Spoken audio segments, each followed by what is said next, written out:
بسم اللہ الرحمن الرحیم۔ نبی اکرم صلی اللہ علیہ وآلہ وسلم کے انگنت معجزات میں ایک معجزہ آپ صلی اللہ علیہ وآلہ وسلم کی دعاؤں کی قبولیت ہے۔ پیارے نبی صلی اللہ علیہ وآلہ وسلم کی پیاری زبان سے نکلنے والی ہر بات پیاری اور نرالی ہے، ہر دعا مقبول ہو جانے والی ہے۔ صحابہ کرام رضی اللہ تعالی عنہ نے بھی ان پیاری پیاری دعاؤں سے خوب برکتیں پائی ہیں۔ آئیے جسمانی برکت ملنے کے کچھ ایمان افروز واقعات پڑھیں اور اپنے ایمان و روح کو جلا بخشیں۔ ایک مرتبہ حضرت فاطمۃ الزہرا رضی اللہ تعالی عنہا بارگاہ رسالت میں حاضر ہوئیں تو چہرہ بھوک کی شدت سے زرد ہو رہا تھا۔ آپ صلی اللہ علیہ وآلہ وسلم نے دعا کی، اے اللہ، بھوکے کا پیٹ بھرنے والے، اے عاجز کو بلند کرنے والے، تو فاطمہ بنت محمد صلی اللہ علیہ وآلہ وسلم کو بھوکا مت رکھ۔ دعا کی برکت ظاہر ہوئی اور اسی وقت حضرت فاطمہ رضی اللہ تعالیٰ عنہ کے چہرہ مبارک کی زردی پر سرخی غالب آ گئی۔ بعد میں کسی نے پوچھا تو حضرت فاطمۃ الزہرا رضی اللہ تعالیٰ عنہ نے فرمایا، اس کے بعد میں کبھی بھوکی نہیں ہوئی۔ حضرت انس بن مالک رضی اللہ تعالیٰ عنہ فرماتے ہیں کہ میں چھوٹا تھا، مجھے میری ماں آپ صلی اللہ علیہ وآلہ وسلم کی خدمت میں لے گئیں اور کہا، یا رسول اللہ صلی اللہ علیہ وآلہ وسلم، یہ آپ کا چھوٹا سا خادم ہے، اس کے لیے دعا کریں۔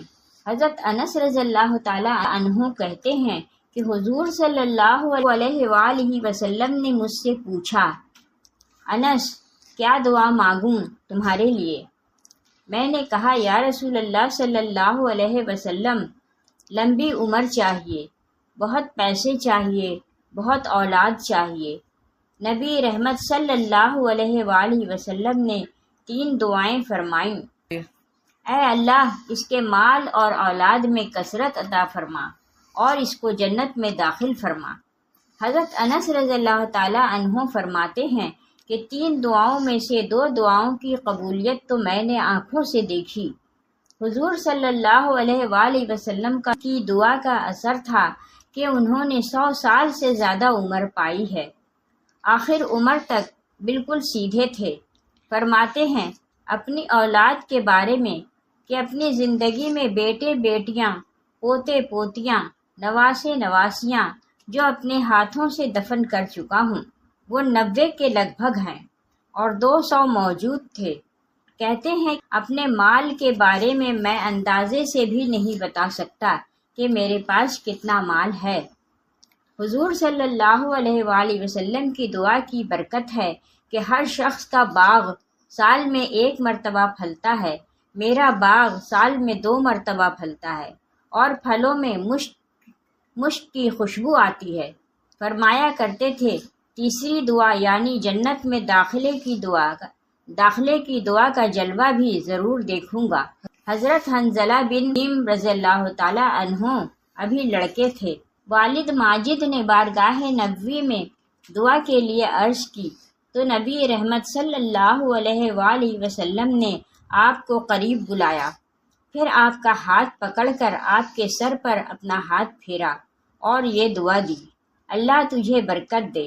اس دعا کی برکت کا ظہور کچھ یوں ہوا کہ جب کسی بکری یا اونٹنی کا تھن سوج جاتا یا آدمی کے جسم پر کسی جگہ سوجن آ جاتی تو آپ بسم اللہ کہہ کر اپنے سر پر اسی جگہ مسح کرتے جہاں نبی کریم صلی اللہ علیہ وآلہ وسلم نے دست کرم پھیرا تھا، پھر اپنا ہاتھ ورم کی جگہ پر پھیرتے تو ورم دور ہو جاتا۔ حضرت صائب بن یزید رضی اللہ تعالی عنہ 94 سال کی عمر میں بھی قوی اور توانا تھے اور یقین سے فرماتے تھے کہ مجھے اپنے کانوں اور آنکھوں سے جو فائدہ حاصل ہو رہا ہے وہ دعائے رسول صلی اللہ علیہ وآلہ وسلم کی برکت سے ہے۔ میں بچپن میں بیمار ہوا تو خالہ مجھے بارگاہ رسالت میں لے آئیں۔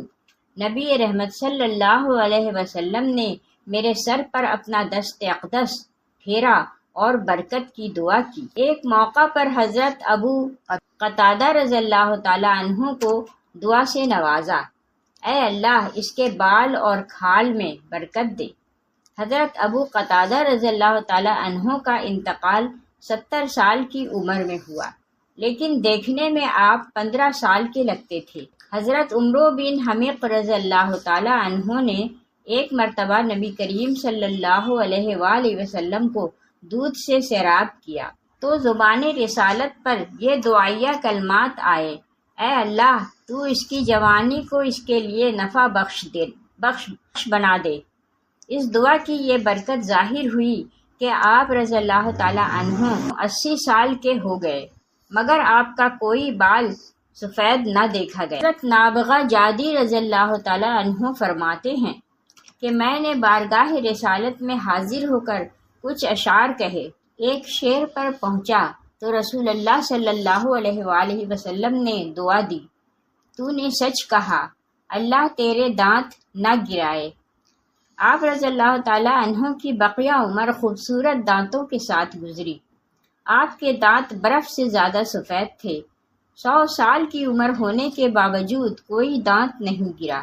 ایک روایت میں ہے کہ جب کوئی دانت گر جاتا تو اس کی جگہ دوسرا دانت نکل آتا تھا اور یوں معلوم ہوتا جیسے گرا ہی نہیں تھا۔ حضرت ثابت بن زید حمصی رضی اللہ تعالی عنہ بارگاہ رسالت میں حاضر ہوئے اور عرض کی، یا رسول اللہ صلی اللہ علیہ وسلم، میرے پاؤں میں انگڑاہٹ ہے جو زمین کو نہیں چھو پاتا۔ نبی رحمت صلی اللہ علیہ وسلم نے ان کے لیے دعا کی تو پاؤں بالکل ٹھیک ہو گیا، یہاں تک دوسرے صحیح پاؤں کی طرح ہو گیا۔ ایک مرتبہ حضرت جریر بن عبداللہ رضی اللہ تعالی عنہ نے بارگاہ رسالت میں یوں عرض کی، میں گھوڑے پر جم کر بیٹھ نہیں سکتا۔ یہ سن کر نبی انور صلی اللہ علیہ وآلہ وسلم نے اپنا دست اقدس آپ کے سینے پر مارا اور دعاؤں سے نوازا۔ ترجمہ: الہی اسے ثابت رکھ، اسے ہدایت دینے والا اور ہدایت یافتہ بنا دے۔ جریر رضی اللہ تعالی عنہ فرماتے ہیں، دعائے نبوی ملنے کے بعد میں اپنے گھوڑے سے کبھی نہیں گرا۔ حضرت علی رضی اللہ تعالی عنہ گرمیوں میں گرم کپڑے اور سردیوں میں ٹھنڈے کپڑے پہنتے تھے۔ کسی نے وجہ پوچھی تو ارشاد فرمایا، حضور صلی اللہ علیہ وآلہ وسلم نے غزوہ خیبر کے دن مجھے بلانے کے لیے کسی کو بھیجا۔ اس وقت میری آنکھیں دکھ رہی تھیں۔ میں نے بارگاہ اقدس میں حاضر ہو کر ماجرا عرض کیا تو آپ صلی اللہ علیہ وآلہ وسلم نے اپنا لعاب دہن میری آنکھوں میں لگایا اور ساتھ میں یہ دعا بھی فرمائی، اے اللہ علی سے گرمی اور سردی دور فرما دے۔ اس دن سے مجھے نہ تو گرمی لگتی ہے اور نہ ہی سردی۔ اللہ تعالی ہمیں بھی پیارے آقا صلی اللہ علیہ وآلہ وسلم کی دعاؤں کے فیضان سے مالا مال فرمائے، آمین۔